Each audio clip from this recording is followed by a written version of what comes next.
نحمدہ صلی اللہ رسول الکریم اما بعد فوز باللہ من الشیطان الرجیم بسم اللہ الرحمن الرحیم السلام علیکم ورحمۃ اللہ وبرکاتہ۔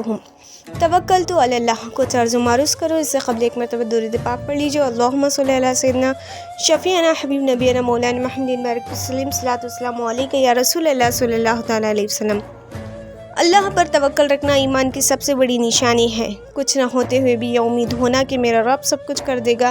جتنا ایمان مضبوط ہوگا اتنا ہی توکل پختہ ہوگا، کیونکہ اللہ فرماتا ہے میرے ساتھ جیسا گمان کرو گے میں ویسا ہی معاملہ فرماؤں گا۔ اچھا سوچو گے تو اچھا ہوگا اور برا سوچو گے تو برا ہوگا۔ انسان بڑا ہی بے صبر ہے، اسے لگتا ہے جو کچھ کرتا ہوں ٹھیک کرتا ہوں، لیکن اللہ بہتر جانتا ہے کہ انسان کو کیا دینا چاہیے اور کب دینا چاہیے۔ توکل کیا ہے یہ جاننے سے پہلے اگر آپ ہمارے چینل پر نئے ہیں تو ہمارے چینل کو سبسکرائب کر لیجئے اور ساتھ میں بیل آئیکن کو بھی پریس کر دیجئے تاکہ آپ کو آنے والی ویڈیو کی ہر نوٹیفیکیشن مل جائے۔ توکل لفظ وکل سے نکلا ہے، جس کے معنی ہے خود کو سپرد کر دینا یا مکمل بھروسہ کرنا۔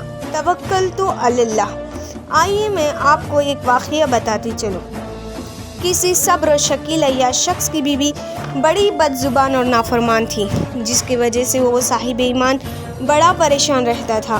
ایک مرتبہ اس کے بیوی بچوں کو کئی روز تک فاقہ کاٹنے پڑے۔ بیوی نے اپنے شوہر کو برا بھلا کہا، جاؤ کچھ کما کے لاؤ، تو شوہر نے جواب دیا، اللہ کی بندی رات کو شور مت کر، صبح جا کر مزدوری کر لاؤں گا۔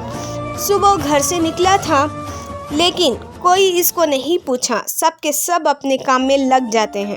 تو وہ شخص جنگل میں جا کر عشاء تک عبادت کرتا ہے اور خالی ہاتھ گھر لوٹ جاتا ہے اور سوچتا ہے کہ خالی ہاتھ دیکھ کر بیوی کہیں طوفان نہ کھڑا کر دے۔ جیسے ہی گھر میں داخل ہوتا ہے، بیوی پوچھتی ہے کہ میاں صبح سے لے کر اب تک کتنے کمائے؟ یہ سن کر شوہر نے جواب دیا جس کی مزدوری کی ہے وہ بڑا رحیم و کریم ہے، اس نے کل دینے کا وعدہ کیا ہے۔ اس پر عورت بہت غصہ ہونے لگی اور کہنے لگی، چاہے ہم بھوک سے مر جائیں تم وعدے کرتے پھرو۔ اگلے دن وہ پھر گیا لیکن پھر اسے مزدوری نہیں ملنے کی وجہ سے وہ پھر سے عبادت الہی میں مشغول ہو جاتا ہے، اور شام کو گھر آیا تو وہی سوال کہ اب 2 دن کی مزدوری لائے ہو؟ تو اس نے جواب دیا کہ مالک نے کل دینے کا وعدہ کیا ہے۔ یہ سن کر وہ آگ بگولا ہونے لگی اور کہنے لگی کہ کل 3 دن کے لے آنا ورنہ گھر کو نہ آنا۔ اور صبح ہوتے ہی بیوی اس شخص کو تھیلی دیتی ہے۔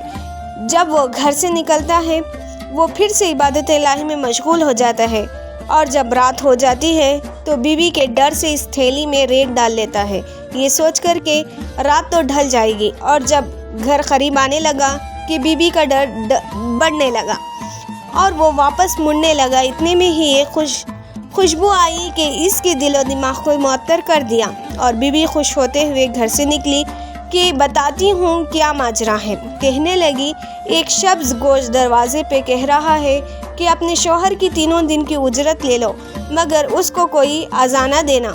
وہ اللہ کی حمد و ثنا میں کھو گیا۔ بیوی کہنے لگی کہ خوشحالی میں پریشانی کیسی؟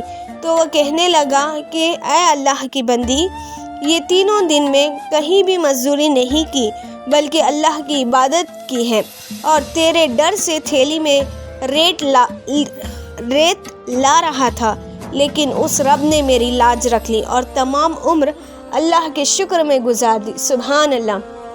دیکھیں میرے اسلامی خواتین، اللہ پر توکل رکھنا یعنی بھروسہ کرنا انبیاء اکرام کے طریقے کے ساتھ خدا تعالیٰ کا بھی حکم ہے۔ قرآن و حدیث میں توکلت علی اللہ کے بار ذکر کیا گیا ہے۔ صرف قرآن میں 7 بار توکل کا ذکر کیا ہے، یعنی اللہ تعالیٰ پر توکل کرنا بندوں کا فرض ہے۔ بندوں کو توکل کرنے کی تاکید بھی دی گئی ہے۔ حکم خداوندی ہے کہ ایمان لانے والوں کو اس خدائے یکتا پر توکل کرنا چاہیے۔ اللہ سے دعا ہے کہ اللہ ہر امت محمدیہ کو اللہ پر ہر ہمیشہ توکل رکھنے کی توفیق عطا فرمائے، آمین۔ سب کچھ ہوتا ہے لیکن شکر نہیں ہوتا، بغیر مانگے بھی ملتا ہے لیکن توکل نہیں ہوتا۔ سب کچھ ہوتا ہے لیکن شکر نہیں ہوتا، بغیر مانگے بھی ملتا ہے لیکن توکل نہیں ہوتا۔ مشکل آسان ہوتی ہے لیکن صبر نہیں ہوتا۔ اتنا سا کہہ کر میں اپنی تقریر کو ختم کرتی ہوں۔ وما علینا الا البلاغ المبین۔ السلام علیکم ورحمۃ اللہ وبرکاتہ۔